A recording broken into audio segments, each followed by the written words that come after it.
Farrell and I did a great 2-hour interview called Who is Mr. Global? And we went through every different hypotheses. What do you mean? Can you define Mr. Global? It's the committee that runs the world. So Okay. there's a committee at the top that makes all the big decisions. And my nickname for it is Mr. Global.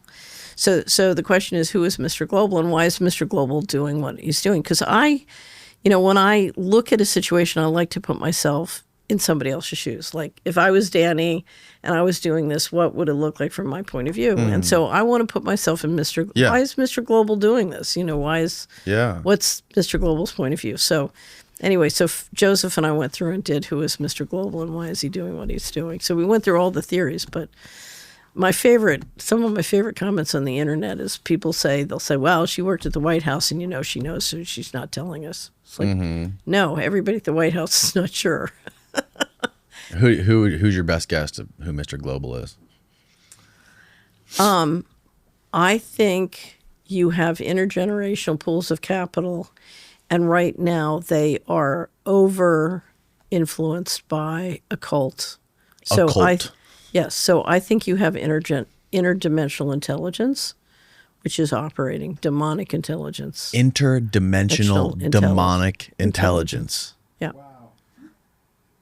Yep. So I think this thing about good and evil is real, and I can't find it anymore. I found it once. There were in the 1930s, a British physicist got up and said, we are being manipulated, but from other dimensions by intelligent beings from other dimensions. So I think if you study Christianity and you read the Bible, you're dealing with both divine intelligence and demonic intelligence. And I think too much of the leadership has gotten deeply involved in the occult and demonic kinds of intelligence. Wow. So I just read a book and I have no idea. So I've tried to find every theory to explain the paranormal stuff. So I'm not telling you this is true, but I just finished reading a book called Final Event by Nick Redfern. I don't know if you've ever read it.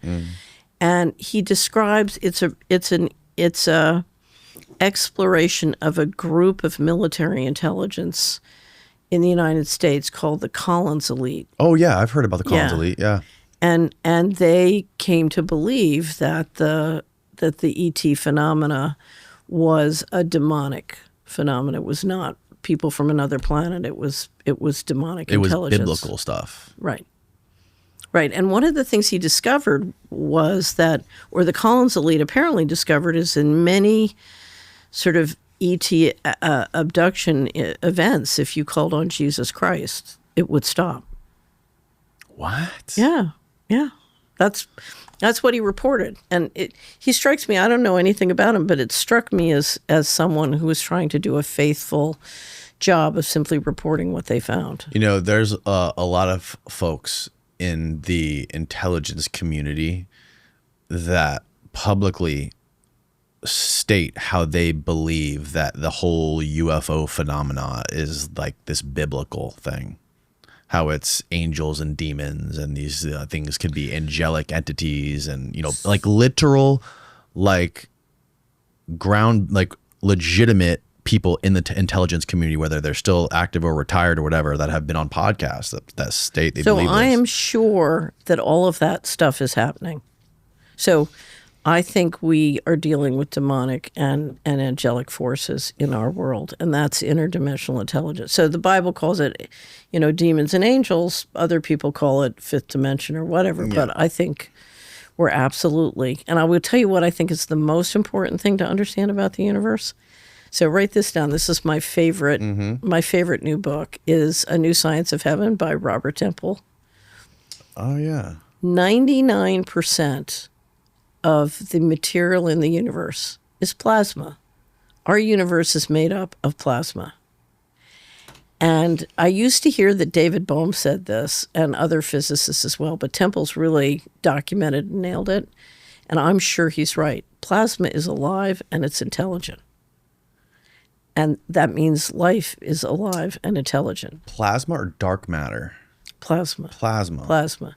But, let me make it simple. The universe is alive and intelligent. Sure. And we share intelligence with all life.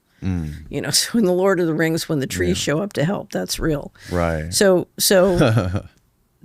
life is alive, and the notion that you can take digital technology and control it centrally, once you understand that, is so ridiculous. Only a demonic intelligence would come up with that plan. Huh. Right?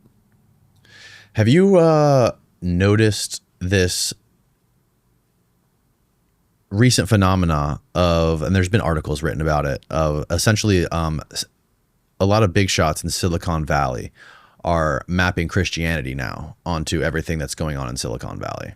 There's a new church in Silicon Valley that everyone's going to. Peter Thiel and the head of this company called Y Combinator are, Peter Thiel is a famous billionaire gay Christian, and the guy from Y Combinator is a big devout Christian, and they're holding these big conferences, and all these folks in Silicon Valley seem to be now converting to Christianity, going to church, and it's just really interesting to me, because Silicon Valley is, historically known for being like anti-religion, right? Like it's not been a typical religious part of the world in history. These people are, a lot of people developing tech and developing, these social media platforms, transhumanism, and I know nothing about it. Yeah.